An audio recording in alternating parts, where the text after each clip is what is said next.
नमस्कार. पत्रकार हेमंत सुशीला श्रीराम जोशी. राजकारण आणि हिंदी मराठी सिनेमाचं कथानक या दोघांमध्ये परस्पर खूप साम्य आहे. म्हणजे हिंदी मराठी चित्रपटसृष्टीत आपण बघतो की सुरुवातीला मित्र असतात, पुढे ते एकमेकांचे शत्रू होतात किंवा एकमेकांचे नातेवाईक, एकमेकांबरोबर जिवलग प्रेम करणारे पुढे एकमेकांचे कट्टर शत्रू ठरतात, एकमेकांचा खून करतात, मारामाऱ्या करतात. राजकारणातही तेच आहे. असं क्वचित घडतं की अगदी सुरुवातीपासून ते शेवटपर्यंत सगळ्यांचे एकमेकांशी गुण्यागोविंदाचे चांगले संबंध असतात. ते क्वचित घडतं, सहसा घडतच नाही. आपण राज्यातली राजकीय घराणी बघू, एकमेकांचे मित्र बघता येतील, सख्खे भाऊ, गुरु शिष्य सारे कालांतरानं एकमेकांचे कट्टर शत्रू होतात. परत ते कधी शत्रू असतात, कधी मित्र होतात. एकमेकांना तलवारी घेऊन मारायला धावणारे पुढे एकमेकांच्या गळ्यात गळे घालून प्रेमानं फिरायला लागतात. मित्रांनो, हे जरी असलं तरी फडणवीसांसारखे जे काही नेते असतात त्यांनी मनाशी काही गोष्टी, त्या गोष्टींची खूण घट्ट बांधलेली असते. म्हणजे अजित पवारांना घेताना किंवा एकनाथ शिंदेंशी युती करताना, दादांच्या पक्षाशी युती करताना अगदी सुरुवातीलाच फडणवीसांनी त्या दोघांनाही सांगून ठेवलं होतं की मी तुम्हाला काही माणसांची यादी देतो, त्यांना कधीही तुमच्या पक्षात घ्यायचं नाही, कुठलंही स्थान द्यायचं नाही, सत्ता तर दूरपर्यंत दूर राहील. उदाहरणार्थ एकनाथ खडसे, अनिल देशमुख पद्धतीचे काही नेते. पण कालाई तस्मै नमः. म्हणजे गंमत अशी आहे की येत्या 2 सप्टेंबरला एकनाथ खडसे, 1952 सालचा त्यांचा जन्म, ते अमृत महोत्सवी वर्षात प्रवेश करत आहेत. आता त्या निमित्तानं कधी नव्हे ते एक छान दृश्य गेल्या 10 वर्षामध्ये पहिल्यांदाच मला बघायला मिळत आहे. म्हणजे रोहिणी खडसे इकडे एकनाथ खडसेंच्या संगतीनं, त्यांची मुलगी ती राष्ट्रवादीत, शरद पवारांच्या राष्ट्रवादीत, आणि तिकडे भारतीय जनता पक्षामध्ये केंद्रात राज्यमंत्री असलेली याच एकनाथ खडसेंची विधवा सून रक्षा खडसे. बघा, रक्षाच्या तोंडावरची माशीही उडत नाही, त्यामुळे ती पुढल्या 6 महिन्यात राजीनामा देऊन घरी बसेल. कारण आता तिच्या पाठीशी एकनाथ खडसे नाही, असे अगदी ठामपणे सांगणारे जळगाव जिल्ह्यातले भले भले नेते अवाक झाले जेव्हा ती राज्यमंत्री असूनही दिल्लीतल्या मंत्रिमंडळातली लाडकी आहे, किंबहुना शहा आणि मोदी यांची खास आहे. ती चांगलं काम करते आहे.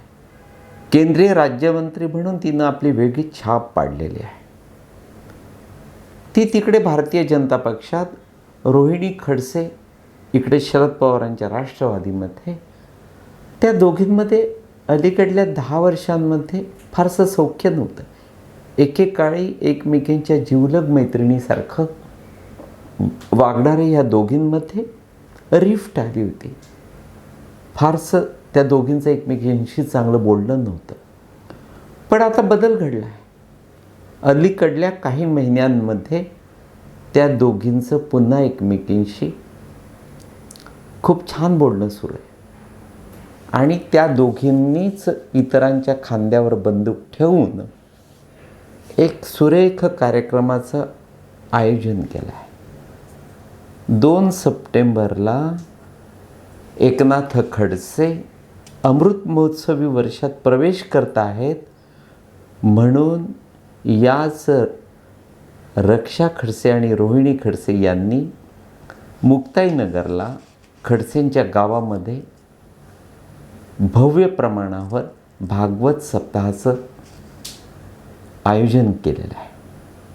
अर्थात भागवत सप्ताहाचं आयोजन करण्यात त्या थेट समोर जरी नसल्या, म्हणजे जळगाव जिल्ह्यातल्या विविध मंदिरांचे जे प्रमुख आहेत त्यांना कॅप्टन म्हणून पुढे केलेलं असलं तरी त्यामागे ताकद या तिघांचीच आहे. एकनाथ खडसे, रोहिणी आणि रक्षा. या सप्ताहामध्ये या भागवत सप्ताहामध्ये राज्यातल्या नामवंत कीर्तनकारांचं, प्रवचनकारांचं, अर्थातच प्रवचन आणि कीर्तनं ठेवण्यात आलेली आहेत. एवढ्यावरच या दोघी थांबलेल्या नाहीत, तर त्या भागवत सप्ताहाच्या शेवटी त्यांनी एक फार मोठा कार्यक्रम आयोजित केला आहे आणि त्या निमित्तानं एकनाथ खडसेंचा फार मोठा सत्कार घडवून आणण्यात येणार आहे. पण हे एवढं सोपं नाही. तुम्हाला जे हे सरळ सरळ दिसतं तसं नाही. आणखी सांगतो की जे देवेंद्र फडणवीस त्या खडसेंचं तोंडही बघायला तयार नव्हते, त्यांच्यासहित अगदी थेट शहांपासून तर राजनाथ सिंह किंवा त्या पद्धतीचे या देशाचे, भारतीय जनता पक्षाचे जे मोठे नेते आहेत ते सारे या सत्काराला हजेरी देणार आहेत. हा चमत्कार घडला आहे आणि येथूनच आणखी राजकारणाची नवी दिशा ठरणार आहे. आणि ती दिशा अशी की त्या दिवशी त्या सत्कार समारोहामध्ये एकनाथ खडसे आपली राजकीय निवृत्ती जाहीर करणार आहेत. शिवाय रोहिणी खडसे आणि जळगाव जिल्ह्यातले मुक्ताईनगर विधानसभा मतदारसंघातले जे मान्यवर नेते आहेत, ज्यांनी रक्षा खडसे यांच्या संगतीनं भारतीय जनता पक्षात प्रवेश न करता आजतागायत एकनाथ खडसेंना साथ दिली आहे, ते सारेच्या सारे नेते, असंख्य कार्यकर्ते, रोहिणी खडसे हे सारेच त्या भव्य समारंभात भारतीय जनता पक्षामध्ये प्रवेश करणार आहेत. मित्रांनो, बरं झालं, जे घडतंय ते छान झालं की नणंद भावजायांमध्ये भावजाई दिल्लीचं नेतृत्व करेल आणि रोहिणीला आपल्या या राज्याचं, तिच्या मतदारसंघाचं नेतृत्व करता येईल. त्यातून एक वेगळं काहीतरी विशेषतः खडसे कुटुंबाच्या बाबतीमध्ये घडून येईल. गेले 10, 12, 15 वर्ष खडसे कुटुंबात जी अस्वस्थता आहे, जी त्यांची बदनामी झाली आहे, ज्या बदनामीत तथ्य होतं ते सारं काही स्वच्छ धुवून निघेल आणि खडसे आपलं राजकीय निवृत्तीचं आयुष्य सुखासमाधानानं जगतील. शेवटच्या श्वासापर्यंत आनंदानं आपल्या पक्षाकडे आणि घरट्याकडे बघतील. अगदी सत्य किस्सा घडलेला सांगतो, नाव सांगत नाही. पण एक नर्तिका होती, अतिशय देखणी. चौफुल्याला तिचा तमाशाचा फड होता. फारच देखणी. जो तो तिच्यावर मारायचा, वाटेल तेवढे पैसे तिच्या अंगावर टाकायचा. आणि तिला ते ठाऊक होतं की मला भेटायला येणाऱ्या किंवा माझ्यावर पैसे उधळणाऱ्या प्रत्येकाला माझ्याजवळ झोपायचं आहे. त्यामुळे ती नेमका त्या साऱ्या प्रकाराचा गैरफायदा घ्यायची. काहींनी आत्महत्या केली, अनेक देशोधडीला लागले, काही वेडे झाले. त्यामुळे तिला जे हवं होतं ते तिनं त्या मस्तीमध्ये, त्या तारुण्याच्या त्या ऐन जोशामध्ये कमावून घेतलं, अनेकांना छळ देशोधडीला लावला.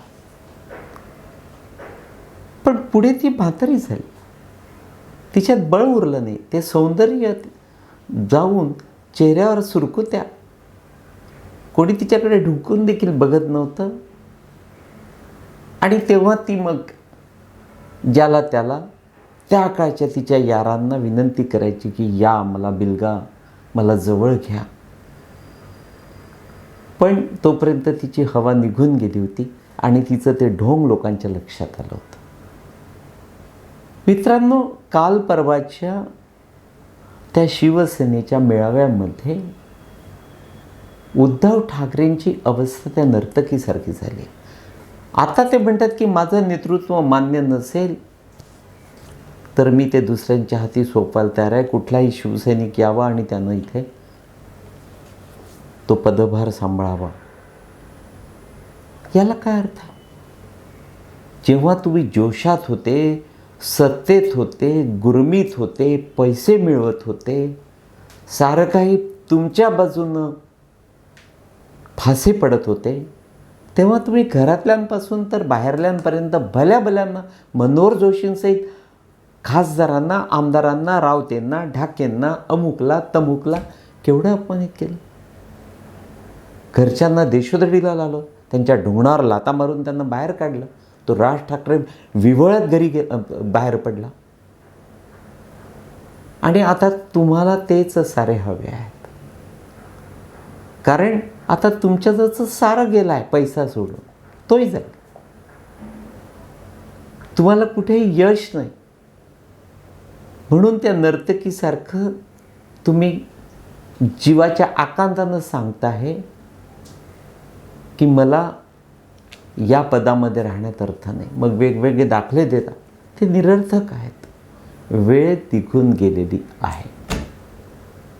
आणि मी तुम्हाला मागेही मित्रांनो सांगितलं की या राज्यातल्या फडणवीसांचं किंवा एकंदर महायुतीचं, विशेषतः भारतीय जनता पक्षाच्या नेतृत्वाचं असं आहे की बघा, आपण किचनमध्ये गेलो की आपली पत्नी, आई, बहीण कोणीतरी स्वयंपाक करत असतं, कूक असतं, कोणी पण. मग भाजीला फोडणी देताना ते काय करतात की त्यांना जे हवं असतं ते पटापट पटापट त्याच्यामध्ये टाकत राहतात. मोहरी टाकतात, जिरं टाकतात, मसाला टाकतात, हिंग टाकतात, लसूण टाकतात, भाजी टाकतात, पाणी टाकतात. फडणवीसांचं तेच आहे की त्यांना ही खिचडी टेस्टी बनवण्यासाठी जे जे हवं आहे ते त्यांच्या हाताशी आहे. त्यांना जे हवं ते तिथे हात घालतात आणि ते ओढून घेतात. त्यांच्या महायुतीनं 6 खासदार असेच चवीसाठी घेतले. आता त्याच पक्षाचे 20 आमदार रांगेत उभे आहेत. अजून एक शॉकिंग सांगतो तुम्हाला की याच भारतीय जनता पक्षामध्ये आमच्या विदर्भातले 5 खासदार राजीनामा देऊन पुन्हा निवडणूक लढवून भाजपचं नेतृत्व स्वीकारायला तयार आहेत. थोडक्यात काय, तर राज्यातल्या विरोधकांचा त्या फकीरा सिनेमातला मदनपुरी झाला आहे. त्या मदनपुरीच्या अंगावरचा एक एक कपडा काढला जातो आणि तो त्या कपड्याची बोली बोलली जाते. शेवटी त्याच्या अंडरपॅन्टला देखील हात घातला जातो. तीच अवस्था या राज्यातल्या विरोधकांची आहे. तुम्ही फक्त सांगायचा, आव्हान करायचा अवकाश, तुम्हाला हवा तो आमदार, हवा तो नेता केव्हाही महायुतीच्या कुठल्याही पक्षामध्ये सामील व्हायला तयार आहे. फक्त फडणवीसांनी भाजप नेतृत्वानं खून करण्याचा इशारा देण्याचा तेवढं बाकी आहे. तुम्ही एकदा का इशारा केला, ज्याच्याकडे बघून इशारा केला, तो पुढल्या क्षणी तुमच्या महायुतीमध्ये दाखल झालेला असतो. त्यामुळे उद्धवची वेळ आता निघून गेलेली आहे. ज्या पक्षाचे आमदार, खासदार, नेते, आणखी काय मान्यवर पदाधिकारी, कार्यकर्ते फडणवीसांना या राज्यातल्या महायुतीला हवे आहेत, ते सहज शक्य आहे. तुम्हाला विचारण्याची देखील गरज नाही, कारण तुमची वागणूक तुम्हाला स्वतःलाच संकटात पाडून मोकळी झालेली आहे.